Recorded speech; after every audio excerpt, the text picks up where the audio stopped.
Welcome back, friends. Aristotle said, "The roots of education are bitter, but the fruit is sweet." This lesson is an introduction to market analysis. When choosing to enter into a trade, there are two basic methods used in determining when to enter the market: fundamental and technical analysis. Fundamental analysis studies the various external elements that could influence the instrument's performance. For example, the balance sheet, the management team, or what the company does. Other factors such as CPI or PPI are important, as are geopolitical developments. Economic data like CPI and PPI is released monthly and needs to be monitored closely and analyzed thoroughly before trading currency pairs or commodities. Technical analysis focuses purely on the historical performance of an instrument to try to determine the instrument's future movements. We do this using charts which are available free of charge on the trading platform. There are exceptions, but as a general rule, investors or traders who hold on to their positions for longer periods tend to base their decisions on fundamentals, whereas short-term traders tend to focus more on technical. There is much debate as to which method is better.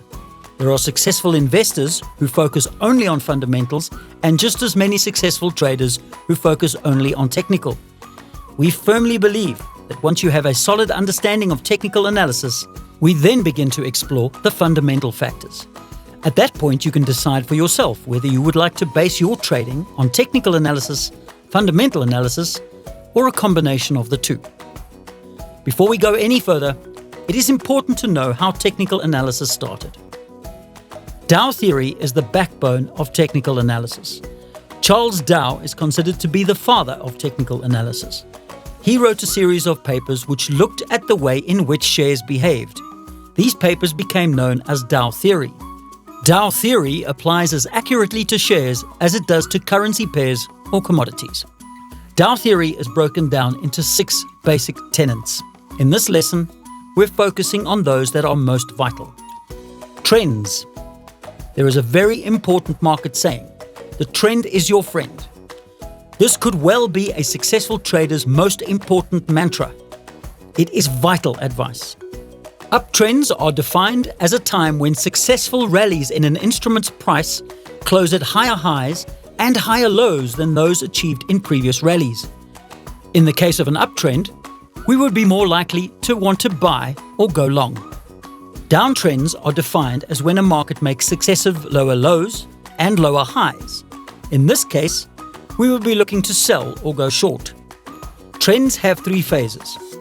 The accumulation phase.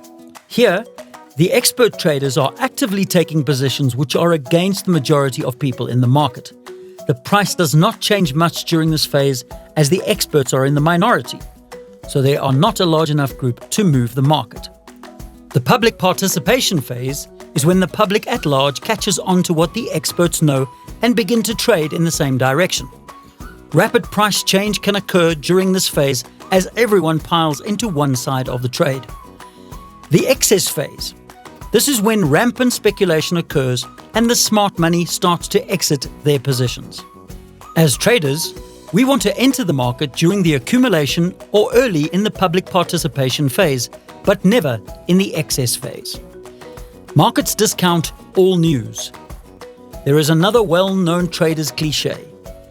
All known news is reflected in the price. The theory that markets discount or disregard news is the main motivator for arguments in favor of using technical analysis. The term often used by traders is priced in. It assures us that the markets may already have included the effect of the news into the current price. Trends are confirmed by volume. If a price rise is visible but isn't reinforced by higher volumes, in other words, a large number of buyers, we will monitor that market but remain cautious. If many traders are participating in a particular price move, thus creating higher volume, and the price moves significantly in one direction, then this is an indication of a trend developing. One would anticipate that the market would continue to move in that direction. Trends exist until definitive signals prove that they have ended. Dow was intimating that there will be market moves or corrections which are against the primary trend. But this does not mean that the trend is over. The market will generally resume its previous trend. There is much debate on how to best determine when that definitive signal has been given. This is where our study of technical analysis in future lessons will prove vital. To summarize, the trend is your friend. Always trade in the direction of the trend until there is definitive proof that the trend has changed. Fundamentals or news do affect prices, but very often that news is already priced into the market.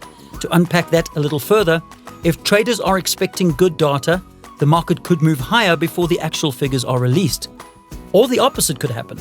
Markets could move down before bad data is confirmed. A move in the direction of a market that occurs with volume is important. A move on small volume is seldom sustainable. In our next video, we'll move on to charts and how to read the information provided by the candles. Thank you for your time and attention. It's exciting to have you on board. Remember, there's lots to learn, so keep logging in.